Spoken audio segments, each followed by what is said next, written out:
Hello दोस्तों, कैसे हो आप। उम्मीद है कि आप अच्छे होंगे। ये क्लास 7th क्लास की एनसीईआरटी सीरीज़ चल रही है दोस्तों, जिसके अंतर्गत आज हम चैप्टर 4 कवर करेंगे। चैप्टर 4 जिसका नाम है एयर या वायु, जिसके अंतर्गत हम वायु के बारे में पढ़ेंगे, वायुमंडल के बारे में पढ़ेंगे। वायु क्या है दोस्तों या वायुमंडल क्या है। तो चलिए देर ना करते हुए शुरू करते हैं।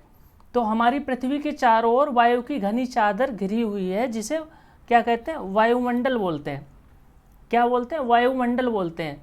पृथ्वी पर सभी जीव जीवित रहने के लिए किस पर निर्भर है, वायुमंडल पर निर्भर है।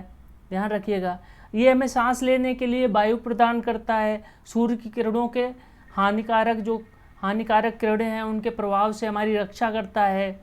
ठीक है, यदि ये सुरक्षा की चादर ना हो तो दिन के समय जो सूर्य की गर्मी से तप्त होकर हम जल सकते हैं और रात के समय ठंड से जम भी सकते हैं। अतः ये वायु राशि जो है, जिसने पृथ्वी के तापमान को रहने योग्य बनाया है, ये वायुमंडल ही है जिसने हमें पृथ्वी के तापमान को रहने योग्य बनाया है, जिसके कारण सभी जीवधारी जो हैं पृथ्वी पर जीवन पा सकते हैं। चलिए शुरू करते हैं आगे। तो अब बात कर लेते हैं कार्बन डाइऑक्साइड की। ठीक है, तो कार्बन डाइऑक्साइड वायुमंडल में फैलकर पृथ्वी से विकिरित ऊष्मा को पृथ्वी पर रोककर ग्रीन हाउस प्रभाव पैदा करता है। कौन सा प्रभाव, ग्रीन हाउस प्रभाव पैदा करता है। इसीलिए इसे ग्रीन हाउस गैस भी कहते हैं। कौन सी गैस कहते हैं, ग्रीन हाउस गैस कहते हैं, क्योंकि ये जो ऊष्मा है उसको ट्रैप कर लेता है, बाहर नहीं जाने देता, जिसके अभाव में धरती क्या है, इतनी ठंडी हो जाती है। अगर इसका अभाव होता कि धरती इतनी ठंडी हो जाती कि इस पर जीवन का जो जीवन है वो असंभव हो जाता है। किंतु इसके इतर अब देखें, कारखानों, कार के धुएं, वायु में इसका इतना स्तर बढ़ता है, तब इस ऊष्मा के द्वारा पृथ्वी का तापमान भी बढ़ जाता है जब कार्बन डाइऑक्साइड ज़्यादा बढ़ती है। इसीलिए इसको क्या बोलते हैं, भूमंडलीय तापन भी बोलते हैं, यानी कि ग्लोबल वार्मिंग भी बोलते हैं। तो इसका जो अपोजिट प्रभाव है वो ग्लोबल वार्मिंग भी देखने को मिलती है। तो तापमान में वृद्धि के कारण पृथ्वी के सबसे ठंडे प्रदेशों में जमी हुई जो बर्फ़ है वो पिघलना शुरू हो जाती है, जिसके परिणाम स्वरूप क्या है, समुद्र का जल स्तर है वो बढ़ जाता है। ठीक है, और जिससे क्या होता है, तटीय क्षेत्रों में बाढ़ आ जाती है। क्या आ जाती है, तटीय क्षेत्रों में बाढ़ आ जाती है। जो तटीय शहर होते हैं वो डूबने लगते हैं, और ये प्रभाव देखने को मिल रहा है। दिन ब दिन समुद्र का जो जल स्तर है वो बढ़ रहा है। तो दीर्घ अवधि में इसके कारण जलवायु में अत्यधिक परिवर्तन हो सकता है, जिसके फलस्वरूप कुछ पौधे व पशु लुप्त हो सकते हैं। ठीक है, अब हम जो ये चैप्टर पढ़ रहे हैं इसके अंतर्गत हम 2-3 चीज़ें पढ़ेंगे। एक तो वायुमंडल पढ़ेंगे, वायुमंडल का संगठन पढ़ेंगे, वायुमंडल की संरचना के बारे में जानकारी लेंगे। ठीक है, तो अब हम पढ़ लेते हैं वायुमंडल का संगठन। क्या पढ़ेंगे, कंपोजिशन किसका, वायुमंडल का, एटमॉस्फेयर का कंपोजिशन, एटमॉस्फेरिक कंपोजिशन। ठीक है, तो एटमॉस्फेयर में बहुत सारी गैसें हैं, लेकिन जो मेनली गैस है वो कौन सी है, नंबर 1 पे आती है आपकी नाइट्रोजन, नंबर 2 पर आपकी ऑक्सीजन है 21% है, नाइट्रोजन 78% है। इसके बाद तीसरे नंबर पे है आपकी कार्बन डाइऑक्साइड जो 0.03% है। ठीक है, और इसके बाद आती है ऑर्गन कितनी है, 0.93% है। कितनी है, तीसरे नंबर पे ऑर्गन है, और बाकी सभी गैसें हैं जो कितनी है, 0.04%। ठीक है, अब नाइट्रोजन की बात कर लेते हैं। नाइट्रोजन वायुमंडल में सर्वाधिक पाई जाने वाली गैस है। जब हम सांस लेते हैं तब फेफड़ों में कुछ नाइट्रोजन भी ले जाते हैं और फिर उसे बाहर निकाल देते हैं, परंतु पौधों को अपने जीवन के लिए नाइट्रोजन की आवश्यकता होती है। वे सीधे वायुमंडल से नाइट्रोजन नहीं ले पाते हैं। मृदा तथा कुछ पौधों की जड़ों में रहने वाले जो जीवाणु होते हैं, जीवाणु वायु से नाइट्रोजन लेकर इसका स्वरूप बदल देते हैं, जिससे पौधे इसका उपयोग कर सकते हैं, नाइट्रोजन को नाइट्रेट में बदल देते हैं। ठीक है, अब बात कर लेते हैं ऑक्सीजन की। ऑक्सीजन क्या है, वायु में प्रचुरता से मिलने वाली दूसरी गैस है। मनुष्य तथा पशु सांस लेने में ऑक्सीजन का प्रयोग करते हैं। हरे पादप प्रकाश संश्लेषण द्वारा ऑक्सीजन उत्पन्न करते हैं। कौन से, हरे पादप जब प्रकाश संश्लेषण की क्रिया करते हैं तो ऑक्सीजन उत्पन्न करते हैं। इस प्रकार वायु में ऑक्सीजन की मात्रा समान बनी रहती है। यदि हम वृक्ष काटते रहेंगे तो ये संतुलन बिगड़ जाएगा। अब बात कर लेते हैं कार्बन डाइऑक्साइड की। कार्बन डाइऑक्साइड अन्य महत्वपूर्ण गैस है। हरे पादप अपने भोजन के रूप में कार्बन डाइऑक्साइड का प्रयोग करते हैं और ऑक्सीजन वापस छोड़ते हैं। ध्यान रखना, हरे पादप कार्बन डाइऑक्साइड का उपयोग करते हैं और ऑक्सीजन वापस छोड़ते हैं, और मनुष्य और पशु कार्बन डाइऑक्साइड बाहर निकालते हैं। तो ये क्या है, अन्योन्य क्रिया परस्पर चलती रहती है। मनुष्य तथा पशुओं के द्वारा बाहर छोड़ी जाने वाली जो कार्बन डाइऑक्साइड है उसकी मात्रा पादपों द्वारा प्रयोग की जाने वाली गैस के बराबर होती है, जिससे क्या है, ये इक्विलिब्रियम संतुलन बना रहता है। परंतु ये संतुलन कोयला, खनिज तेल आदि ईंधनों के जलाने से गड़बड़ा जाता है। ध्यान रखेंगे, इसलिए इतना एयर पोल्यूशन हो जाता है कि ये संतुलन जो है गड़बड़ा जाता है, और वे वायुमंडल में प्रतिवर्ष करोड़ों टन कार्बन डाइऑक्साइड की बढ़ोतरी करते हैं। परिणाम स्वरूप क्या हो जाता है, कार्बन डाइऑक्साइड का जो स्तर है वो बढ़ जाता है, जो कि ग्लोबल वार्मिंग का कारण बनता है।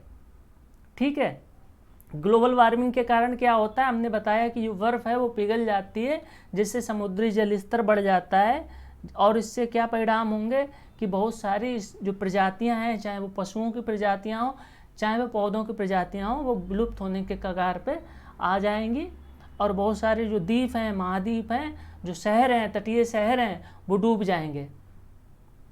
ठीक है, अब यहाँ पे लिखा है कि क्या आप जानते हैं, जब वायु गर्म होती है तो फैलती है और हल्की होकर ऊपर उठती है। ध्यान रखेंगे, ठंडी वायु सघन और भारी होती है, इसलिए हमें इसमें नीचे रहने की प्रवृत्ति होती है। ध्यान रखेंगे, जो गर्म वायु है वो फैलती है और ऊपर उठती है, जबकि ठंडी वायु सघन हो जाती है और भारी होती है, जिसके कारण नीचे उतरती है। गर्म वायु के ऊपर उठने पर आसपास के क्षेत्रों से ठंडी वायु रिक्त स्थान को भरने के लिए आ जाती है। इस प्रकार क्या होता है, एक वायु चक्र चलता रहता है, और जब ये वायु चलती है, वायु का मूवमेंट होता है, तो इसी को क्या बोलते हैं, पवन बोलते हैं। ठीक है, वैसे क्या है, हवा है, ठीक है, वायु है, लेकिन वायु का जब मूवमेंट होता है तो क्या कहलाता है, पवन कहलाता है। ध्यान रखेंगे। चलिए आगे बढ़ते हैं।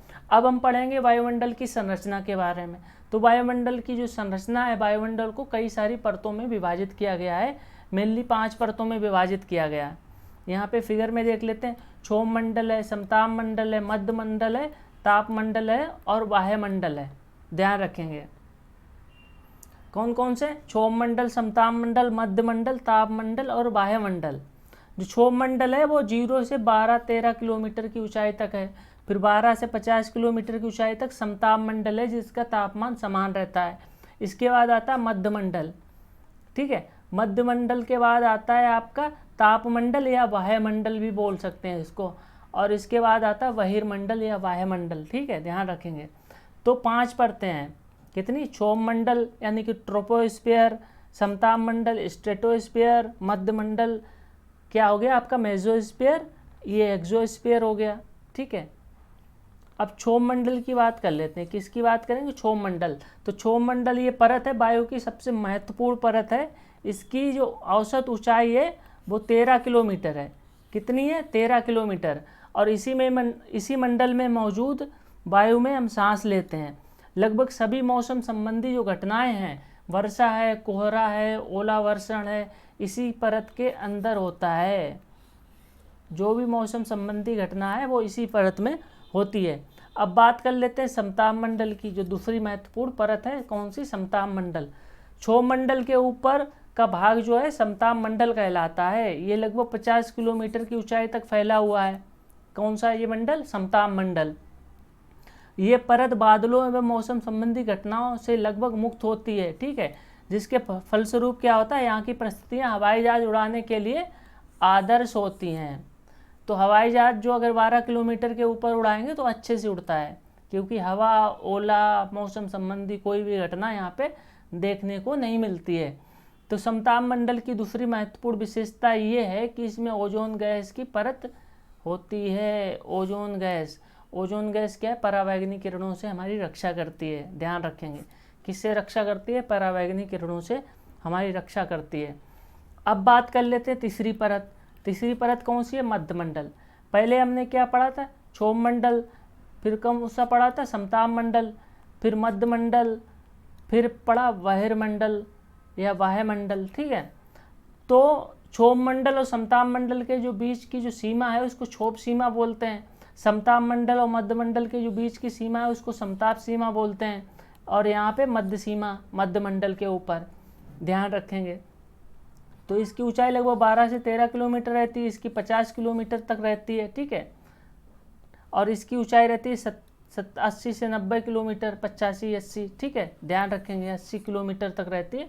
और इसके बाद वायुमंडल आ जाता है। तो मध्य मंडल की जो ऊंचाई है वो लगभग कितना है, 80 किलोमीटर की ऊंचाई तक है। कितने, 80 किलोमीटर की ऊंचाई तक है। अंतरिक्ष से प्रवेश करने वाले उल्कापिंड इसी परत पर आने से जल जाते हैं, इसी परत में आने पर जल जाते हैं, ध्यान रखेंगे। और ये किसके ऊपर है, ये समताप मंडल के ठीक ऊपर है। अब बात कर लेते हैं चौथी परत कौन सी है, वायुमंडल है। वायुमंडल में बढ़ती ऊंचाई के साथ तापमान अत्यधिक तीव्रता के साथ बढ़ता है। और आयनमंडल इस परत का एक भाग है। जो आयनमंडल है वो इसी परत का भाग है। और इसका जो ऊंचाई है वो 80 किलोमीटर से लेकर 400 किलोमीटर तक की इसका विस्तार है। कितना विस्तार है, 80 किलोमीटर से लेकर 400 किलोमीटर तक इसका विस्तार पाया जाता है।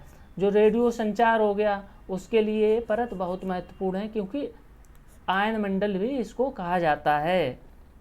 तो वास्तव में पृथ्वी से प्रसारित रेडियो तरंगें इस परत द्वारा पुनः पृथ्वी पर परावर्तित कर दी जाती हैं, ध्यान रखेंगे।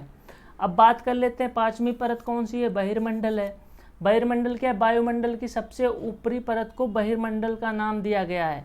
ये वायु की पतली परत होती है, हल्की गैसें पाई जाती हैं, हीलियम है, हाइड्रोजन है, यही है, हीलियम हाइड्रोजन गैसें यहाँ मिलती हैं, आपको दिख जाएगा, ठीक है। अब बात कर लेते हैं मौसम एवं जलवायु संबंधी परिघटनाओं की बात कर लेते हैं। तो मौसम और जलवायु क्या है, ठीक है, इनके बारे में बताएंगे। तो मौसम क्या है दोस्तों, मौसम वायुमंडल की प्रत्येक घंटे प्रतिदिन की स्थिति होती है, ठीक है। और जलवायु क्या है, इसके इतर है। तो आर्द्र एवं गर्म मौसम किसी को भी चिड़चिड़ा बना सकता है। अच्छा हवादार मौसम हमें आनंद दे सकता है। लेकिन अगर जलवायु की बात करेंगे तो जलवायु क्या है, दीर्घकाल में किसी स्थान का औसत मौसम क्या है, दीर्घकाल में 10-20 साल 50 साल की जो दीर्घकाल है उसमें जो औसत मौसम है उसी को उस स्थान की जलवायु कहते हैं, ध्यान रखेंगे। जलवायु और मौसम क्या है, जो दैनिक जीवन की जो परिस्थितियां हैं, मौसम संबंधित परिस्थितियां हैं, उनको मौसम कहते हैं। जो भी वायुमंडल संबंधी परिस्थितियां हैं, ठीक है, गर्मी सर्दी, उसको मौसम बोलेंगे। लेकिन उसके सम बोलेंगे, सम टोटल ऑफ मतलब बहुत ही दीर्घ काल में, तो उसको मौसम बोलेंगे, उसको जलवायु बोलेंगे, सॉरी। हम मौसम को प्रभावित करने वाले कारण क्या हैं, तो एक तो तापमान हो गया। तापमान क्या है, वायुमंडल का तापमान केवल दिन और रात में नहीं बदलता बल्कि ऋतुओं के अनुसार भी बदलता रहता है। शीत ऋतु की अपेक्षा ग्रीष्म ऋतु ज़्यादा गर्म होती है, तो ये तापमान की बात हो गई, ठीक है। वायुमंडल का तापमान होता है, सभी को पता है। फिर देखते हैं आप आतपन। आतपन क्या है, आतपन एक महत्वपूर्ण कारण है जो तापमान के वितरण को प्रभावित करता है। सूर्य से आने वाली ऊर्जा, ठीक है, जिसे पृथ्वी रोक लेती है उसे आतपन बोलते हैं। सूर्य से आने वाली जो किरणें हैं, ऊर्जा है जिसको पृथ्वी ट्रैप कर लेती है, उसको आतपन बोलते हैं। आतपन या सूर्यताप, ध्यान रखेंगे, आतपन या सूर्यताप, ठीक है, की मात्रा भूमध्य रेखा से ध्रुवों की तरफ क्या है, घटती जाती है, इसलिए तापमान उसी प्रकार घटता जाता है, ध्यान रखेंगे, तापमान भी घटता जाता है, ठीक है। अब यहाँ पे देख लेते हैं मौसम की जानकारी के लिए यंत्र कौन से, तापमापी है, तापमान नापता है, ठीक है, वायुदाब मापी है, वायुदाब मापता है, वर्षा मापी है, ठीक है, वर्षा की मात्रा। अब बात दिग्दर्शी क्या है, पवन की दिशा बताता है, पवन की दिशा क्या रहेगी उसको बताता है। अब बात कर लेते हैं हम वायुदाब की। तो वायुदाब क्या है, पृथ्वी की सतह पर वायु के द्वारा, पृथ्वी की सतह पर वायु के भार द्वारा लगाया गया दाब वायुदाब कहलाता है। किसकी सतह पर, पृथ्वी की सतह पर। तो वायुमंडल में ऊपर की ओर जाने पर दाब, वायुदाब जो है तेजी से गिरने लगता है, और समुद्र स्तर पर वायुदाब जो है सर्वाधिक होता है। एक वायु द्वारा एक पर्टिकुलर एरिया में जो दाब पड़ता है उसको वायुदाब बोलते हैं। ऊपर जाओगे तो वायुदाब कम हो जाएगा, लेकिन समुद्री सतह पर वायुदाब सर्वाधिक होता है। ऊंचाई पर जाने पर ये घटता है। वायुदाब का क्षैतिज वितरण किसी स्थान पर उपस्थित वायु के ताप द्वारा प्रभावित होता है। तापमान, जितना अधिक तापमान रहेगा वायुदाब कम रहेगा, तापमान अधिक होगा तो वायुदाब अधिक होगा। ठीक है, तापमान अगर निम्न है तो वायुदाब अधिक होगा। अधिक तापमान वाले क्षेत्रों में वायु गर्म होकर ऊपर की ओर उठती है और ये निम्न वायुदाब क्षेत्र बनाता है। ध्यान रखेंगे, कौन सा क्षेत्र बनाता है? निम्न वायुदाब।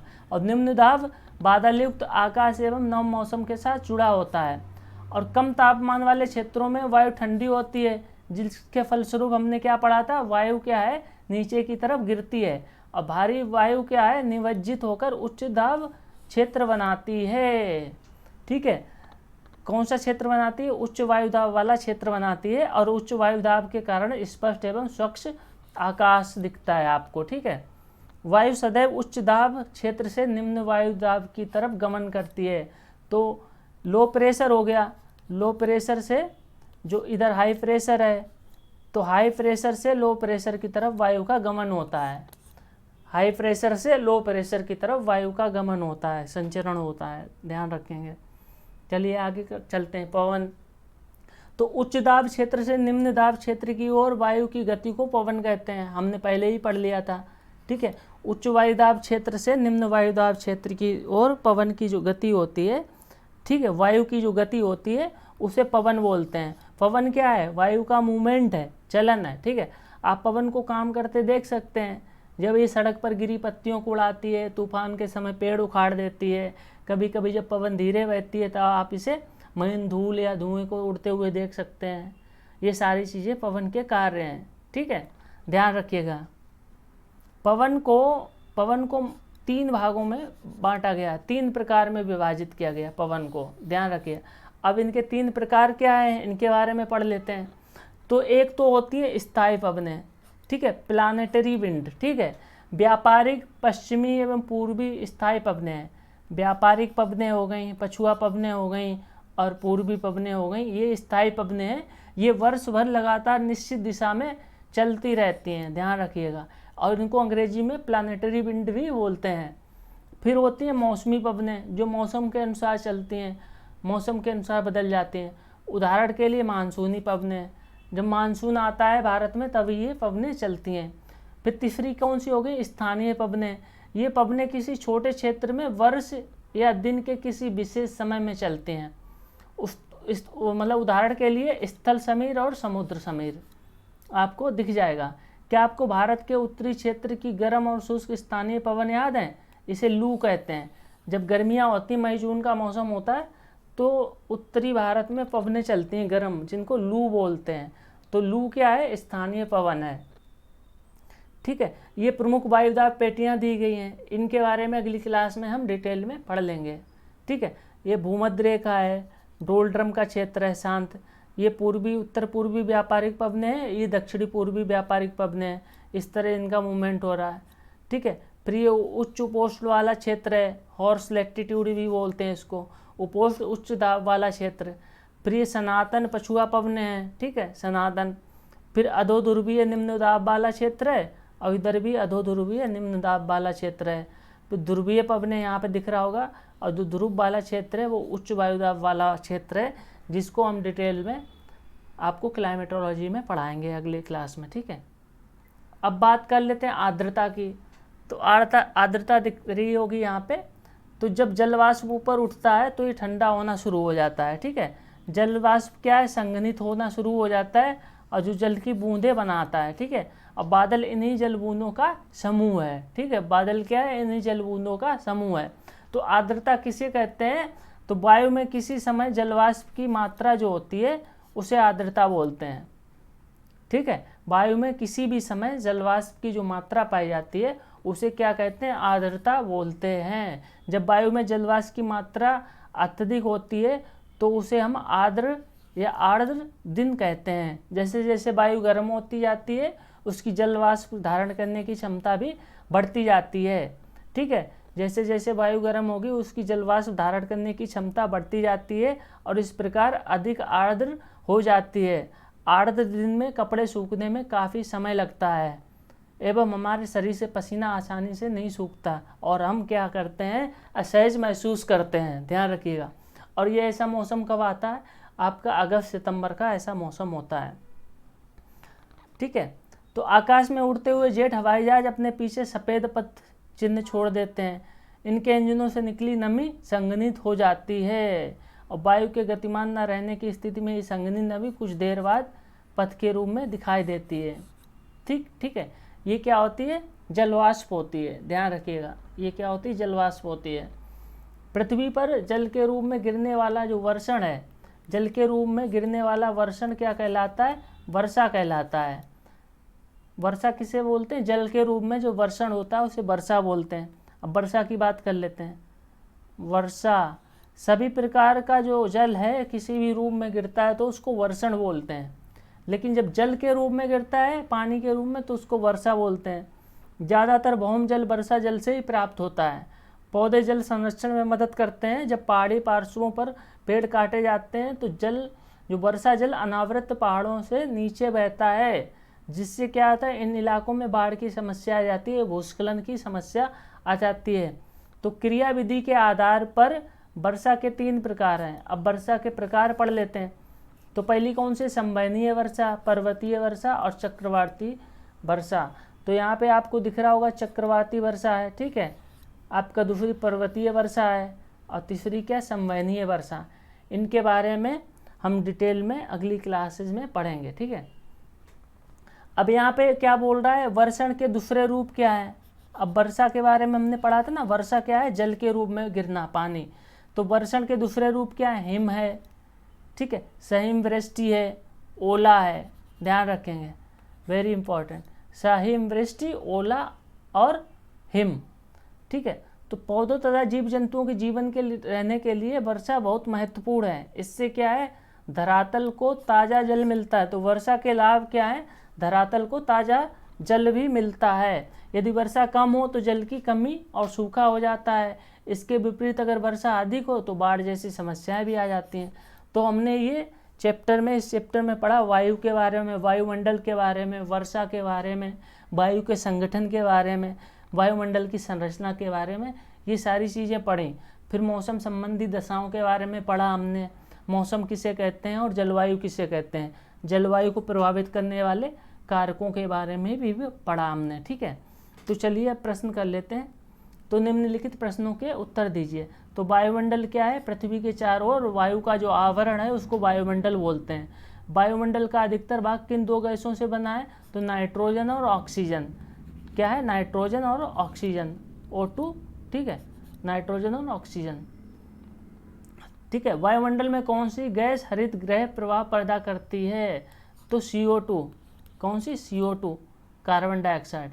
मौसम किसे कहते हैं, मौसम क्या है, वायुमंडलीय दशाएं हैं। वायुमंडलीय दशाएं किसी सीमित समय के लिए, किसी भी क्षेत्र में किसी सीमित समय के लिए जो वायुमंडलीय दशाएं होती हैं उन्हें मौसम कहते हैं। वर्षा के 3 प्रकार, संवहनीय वर्षा, पर्वतीय वर्षा और चक्रवाती वर्षा।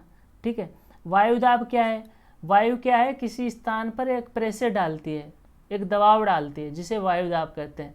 तो वायु का जो दाब है वायुदाब, उसे वायुदाब कहते हैं। अब प्रश्न कर लेते हैं आगे, सही उत्तर का चयन कीजिए। तो निम्नलिखित में से कौन सी गैस हमें सूर्य की हानिकारक किरणों से बचाती है, तो ओजोन परत। ठीक है, और ओजोन परत कहाँ पाई जाती है, समताप मंडल में पाई जाती है, ध्यान रखेंगे।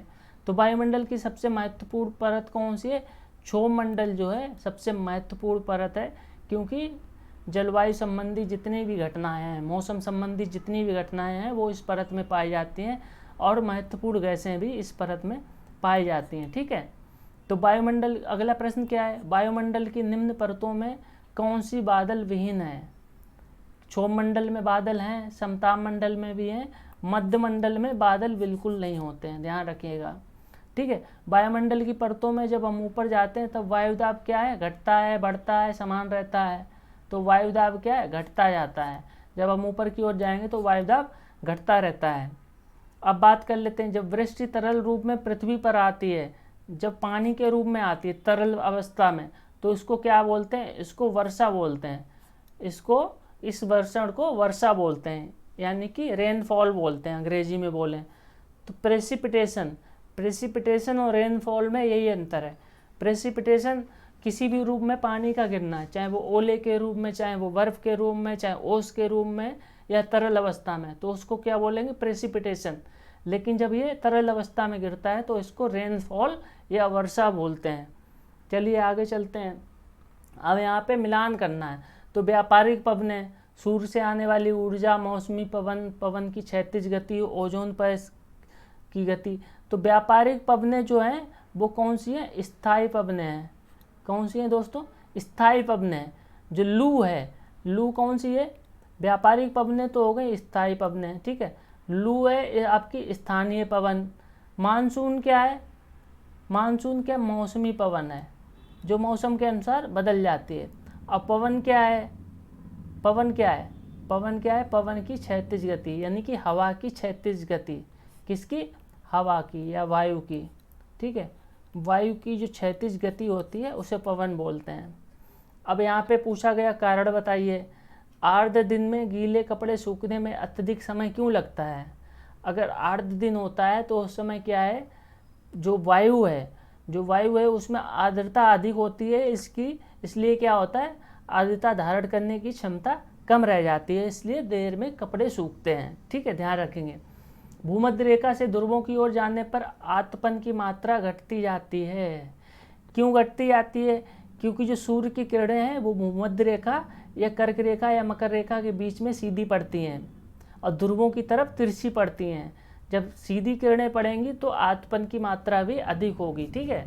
इसीलिए ध्रुवों से इतर भूमध्य रेखा या मान लीजिए कर्क रेखा और मकर रेखा के बीच से जो है आतपन की मात्रा अधिक होती है, जबकि भूमध्य रेखा से ध्रुवों की तरफ जाने पर आतपन की मात्रा जो है वो क्या होती है? घटती जाती है। तो ये दोनों क्वेश्चन हमारे हो गए। बहुत बहुत धन्यवाद। अगर आपको ये लेक्चर अच्छा लगा तो इसको लाइक करें। अगर आप नए हैं तो चैनल को सब्सक्राइब करें और प्लेलिस्ट में जाके बाकी सारे लेक्चर भी आप देख लें, आपको मज़ा आने वाला है। बहुत बहुत धन्यवाद।